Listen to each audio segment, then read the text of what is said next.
¿Por qué miras la paja que está en el ojo de tu hermano y la viga que está en tu propio ojo no lo consideras?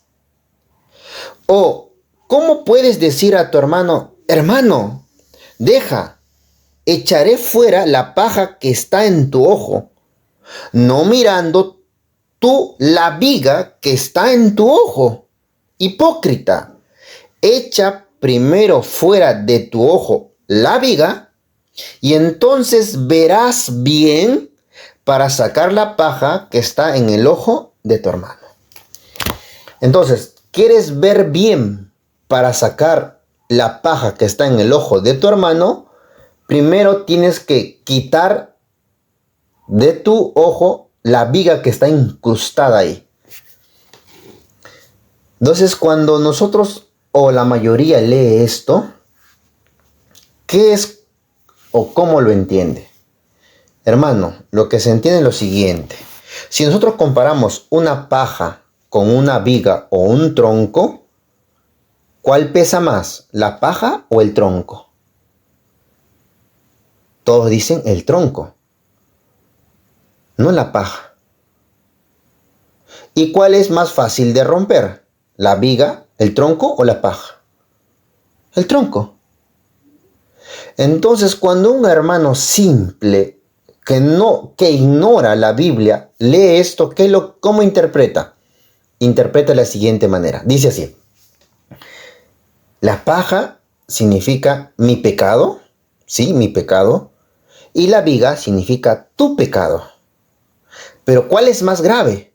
Dice este hermano, ¿mi paja que está en mi ojo o la viga que está en el tuyo? A ver, la viga es más dura, pesa más. Mi paja es más simple y pesa menos. Por lo tanto, mi pecado, la paja que está en mi ojo, es más simple o más ligero que ese troncazo que tienes en tu ojo. ¿Y cómo llega a la conclusión este hermano que está pecando? Dice, yo estoy pecando, sí, pero mi pecado es como la paja, simple, no pesa. Tu pecado es peor que mi pecado. ¿Por qué? Tu pecado es como un tronco, pesa y es duro. Así que, ¿cómo me vas a decir a mí que estoy pecando si tú tienes un pecado peor? Así que cállate y no hables. Normalmente se entiende así. Normalmente se entiende eso. Cuando un lector simplista lee el versículo, dice, ¿no? Paja y viga, pues no él está pecando, pero él es peor. ¿Cómo le va a llamar la atención? ¿Cómo me va a decir, deja de pecar si él está pecando peor? Normalmente se entiende así. Y eso, hermanos, ha sido y es la excusa que usa la mayoría de creyentes para aprovecharse manipulando este versículo, malinterpretando este versículo. ¿Para qué? Para justificar su pecado y que nadie le diga absolutamente nada, porque si él peca, otros pecan peor. Si otros pecan peor, ¿quién me va a decir a mí? Deja de pecar. No me digas nada porque todos somos pecadores. No me digas nada porque yo tengo una paja pero tú tienes una viga. Además la salvación es personal. Eso es lo que siempre usamos. ¿Para qué? Para no cumplir la ley de Dios. Pero hoy, mis hermanos, vamos a entender cómo realmente se entiende esta frase. Muy bien. Aquí hay algo importante que tenemos que saber, hermanos, para poder entender esto. ¿Qué es lo que tenemos que saber? Es que el versículo usa el singular ojo y no el plural ojos. ¿Cuántos ojos tiene el ser humano? ¿Uno o dos? Tiene dos ojos. ¿Y qué dice el versículo? ¿La paja de los ojos o del ojo? Dice del ojo. No dice de los ojos. Y ahí tiene que llamar tu atención. Quiere decir que el texto te está llevando a que tú avances más allá del sentido literal. Para que puedas entender el texto tienes que avanzar un poco más de entendimiento que del sentido literal. Aquí el ojo, estimados hermanos, el ojo es la intención con que miras las cosas. ¿Con qué intención tú estás viendo las cosas? Porque de acuerdo a esa intención vas a emitir un juicio.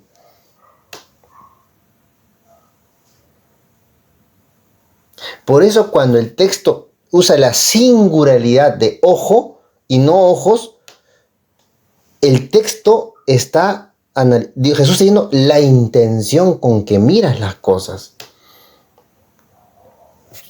Voy a citar, ahora miren, lean ustedes. El libro es Deuteronomio, capítulo 19, del 11 al 13, ¿sí?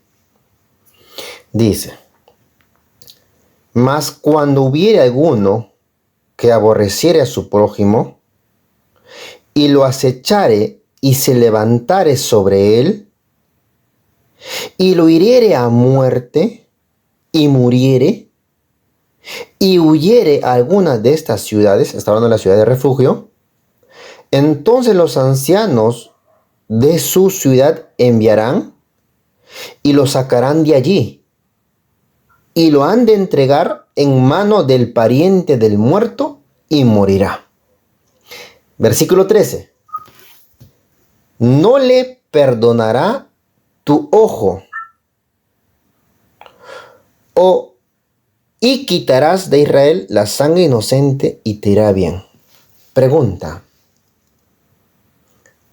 ¿por qué el texto dice no le perdonará tu ojo? Tendría que decir, no le perdonarás tú porque eres juez. Tú, pero ¿por qué el texto dice no le perdonará tu ojo? ¿Saben por qué, hermanos? Porque el ojo, que es la intención, puede ser manipulado. La intención es el ojo, puede ser manipulado. Hermano, ¿cómo? Te voy a explicar. Miren ustedes, hay cosas que ciegan a los jueces. Primero vamos a leer Deuteronomio 16, 19. Primero Deuteronomio 16, 19.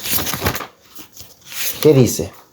Dice así: no tuerzas el derecho, no hagas acepción de persona, ni tomes soborno. ¿Por qué? Dice, porque el soborno ciega los ojos de los sabios. Entonces, un ojo, es decir, la intención, los ojos, la intención, ¿puede ser manipulada o no puede ser manipulada? ¿La intención puede cambiar o no? ¿Puede o no puede? Claro, cuando dice ojos, está hablando de la intención. Éxodo 23, 8.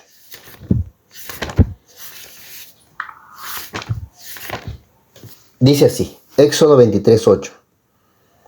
No recibirás presente, porque el presente ciega, ¿qué dice? A los que ven, y pervierte las palabras de los justos.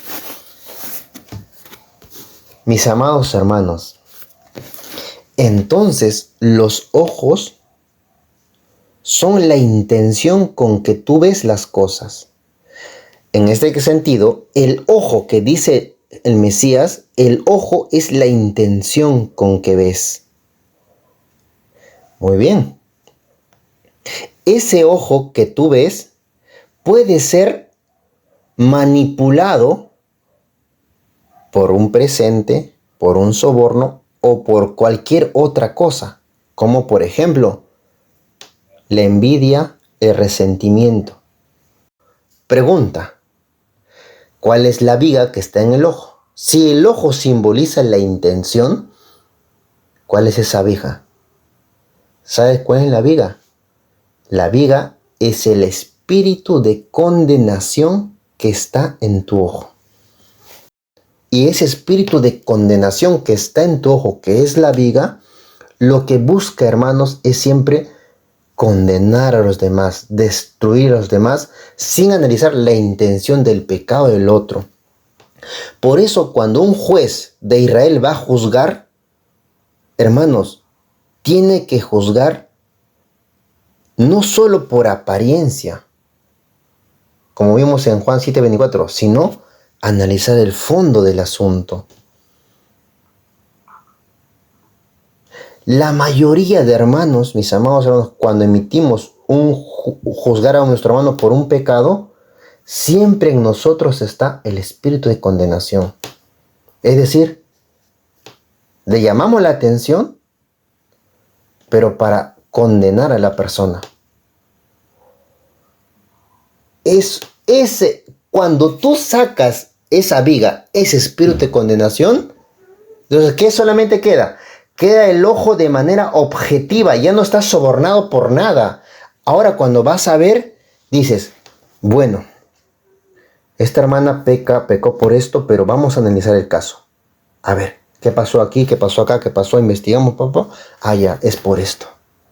Pero cuando en ti hay ese espíritu que lleva a condenar solamente cada acto, hermano, lo primero que haces es lanzar una flecha.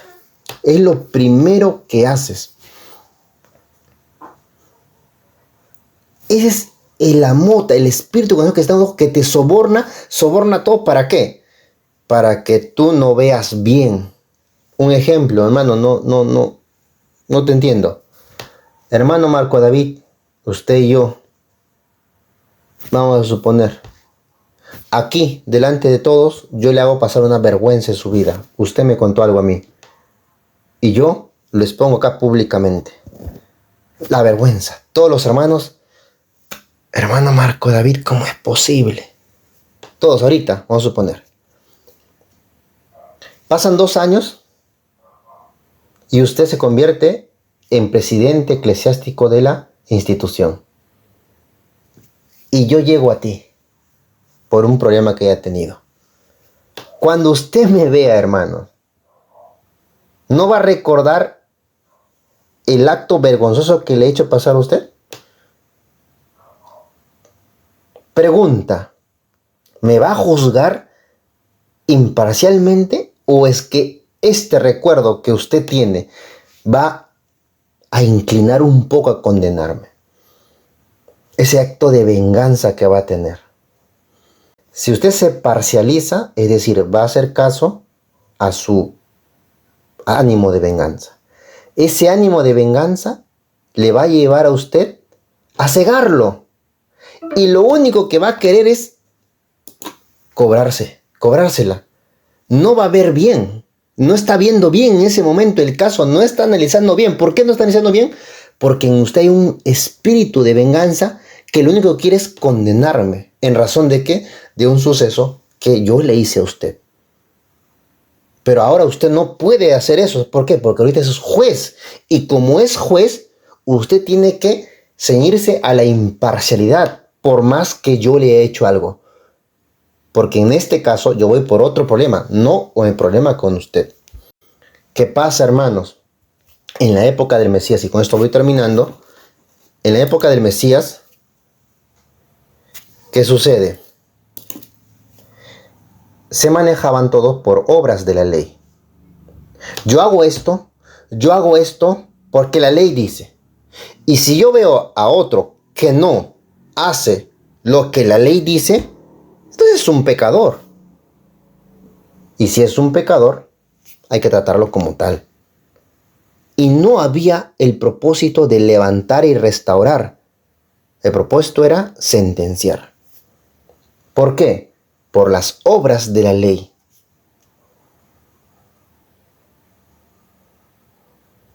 Dentro de ese contexto es que Jesús hace toda esta narrativa. Mis amados hermanos, ¿cuál es el mensaje final? El mensaje final es el siguiente. ¿Tú quieres ver bien? Quita el espíritu de condenación de tus ojos. Ese es el ojo con viga. Y el ojo de paja o con paja es que sí, es pecado, pero analiza la intención antes de emitir un juicio que te puede condenar. Porque si tú condenas a otro sin analizar la causa bien, la intención con que hizo el delito, entonces tú también serás condenado de esa misma forma. Porque con la vara con que medís, con esa vara serás medido. Te voy a explicar. La hermana viene con pantalón a la iglesia, mostrando todo. ¿Qué se cree esa? Indecorosa, repudiable, un poco más adúltera. Está el espíritu de condenación en mis ojos. La ley dice que tiene que venir a la iglesia con túnica. Está bien. Sí, es correcto. Es pecado eso. Sí. Pero si tu intención es condenar, lo vas a sentenciar. Ese espíritu de condenación va a estar ahí. Pero si tu intención es salvarla del pecado, pero, o sea, de manera sincera, ¿tú qué vas a hacer? ¿Por qué no vendrá, no? ¿Por qué no vendrá? De repente su esposo no quiere, de repente todavía está flaca en la fe, puede ayunar por ella, de repente no tiene, quizá no tiene para comprarse una falda y es el único pantalón que tiene, de repente, hermanos. Le regalo una falda, le regalo una faldita bien bonita de su cumpleaños, me averiguo cuál es su cumpleaños, sin que se dé cuenta, en un regalo, ahí tengo una falda larguísima. ¿Quién sabe? ¿Quién sabe? Pero ahí, cuando ya no hay espíritu de condenación, tú actúas así. Para ayudar, para restaurar. Espero que se haya entendido, estimados hermanos. Sinceramente espero, de corazón. Yo he terminado, estimados hermanos. Gracias, gracias, gracias.